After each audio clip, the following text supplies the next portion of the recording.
Hey everybody, MBG here today with a quick rules review of the new Forge World Tau Yavera battlesuit. Now this thing obviously is a Riptide variant. It's the second one we've seen so far. Being an Eldar player, of course, I would love to see a Wraith Knight variant, but we're not there yet, but that's okay. This thing's pretty neat actually. I don't know if anybody has had a chance to take a look at it, but I'm super stoked for this. Okay, so first off, the Yavera battlesuit is 230 points, which to me seems pretty well priced. And it has a couple of different options. Of course, you can take shielded missile drones or shield drones in general. The shielded ones are 25 and the shield ones are 12, so you can take two of them, and which you might actually want to consider because they are initiative 4, and if you're trying to use the hit and run ability of the battle suit, you're definitely going to need that initiative 4 instead of the suit's initiative 2 base, so probably going to want to consider that.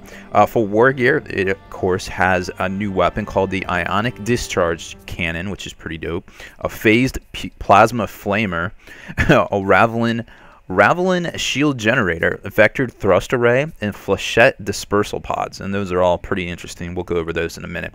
Special rules wise, Nova Reactor, special effects there, supporting fire of course, and hit and run, which is pretty good as a base ability, but you just want to keep that initiative in mind because you have to take a characteristic test, and you don't want to be taking that on initiative 2 because you will fail 66% of the time, and nobody wants that.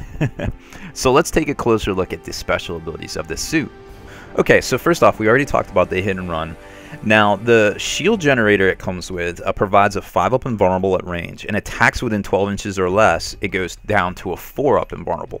If you're in combat, you can actually get it down to a 3-up invulnerable by using the Nova Reactor, so you definitely want to make sure you try to pass that ability, because if you're going toe-to-toe with some assault elements, you're going to want to pass that Nova Reactor before you go wading in there. But it's got some special abilities too that helps to keep it from being locked down in assault besides the hit and run. We'll get to that in a second.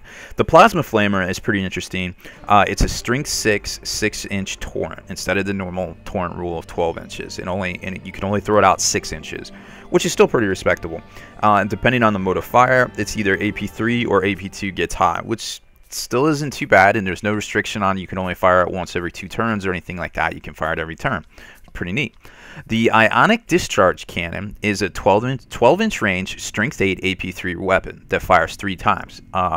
You can also give it the ability to fire 3 plus D3 depending on if you choose that as your Nova Reactor ability. And you resolve each hit separate as a haywire attack. So say you get the 3, you get 3 haywire attacks. Say you get the 3 plus D3. Average rolls, 3 to 4 on a D6. So you're going to say probably you're going to get 5 haywire attacks. Is pretty good against a lot of vehicles. I mean, there's a chance you're going to pen it, but you might just hull point them out because the majority of haywire results is hull pointing stuff out. Now the Yavera's got an interesting movement mode where it can use its what is it called?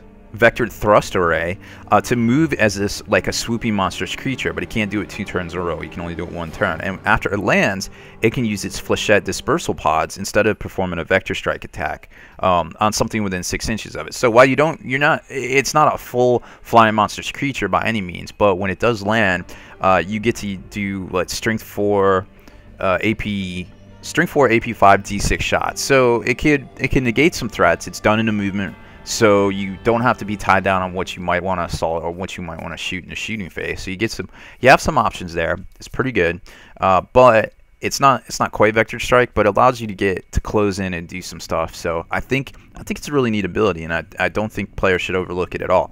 Also, you can deep strike this suit, and you can also use the flechette attack after deep striking as well. So that's pretty neat. Now let's go over its Nova Reactor abilities, because these things are pretty dope actually. Okay, so depending on its needs at the time, it can upgrade its invulnerable save to a 3+ in close combat. Of course, this is if you pass your Nova Reactor test, which it works just like the Riptide one, so a 1 or 2 is bad, 3+ always good. So you can get the 3+ invulnerable in close combat. You can increase the haywire attack that we talked about already as well, the Ionic Discharge Cannon, to 3+ D3. Now this is an interesting one.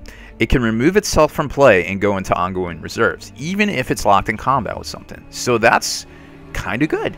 because like I said, it can deep strike back in.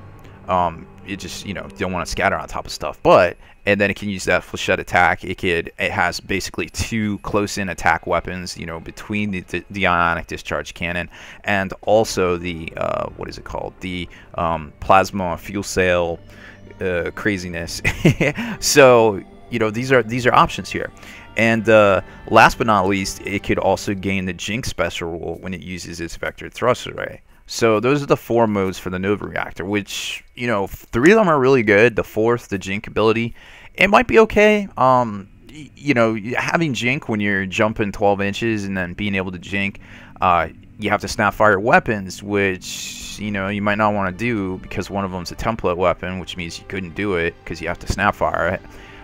The other one seems like you really want to be able to use that ionic discharge cannon. So I'm not sure if Jink is the right play here on this particular unit, but it may come into play in certain instances, of course.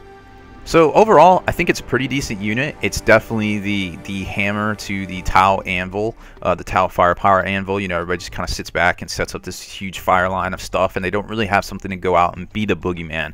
And I tell you what, you don't want this unit getting into your back line, starting to wreak havoc on and while you're going up trying to engage this firepower. So I think it's good. I'm not exactly sure where it would fit in the build hierarchy, but it'll be definitely cool to see in the near future on the tabletop. And it's just a great looking model. This is going on sale, or on pre-sale currently. It should start shipping, I believe it was October 10th, 2014 from Forge World. So make sure you check it out, guys.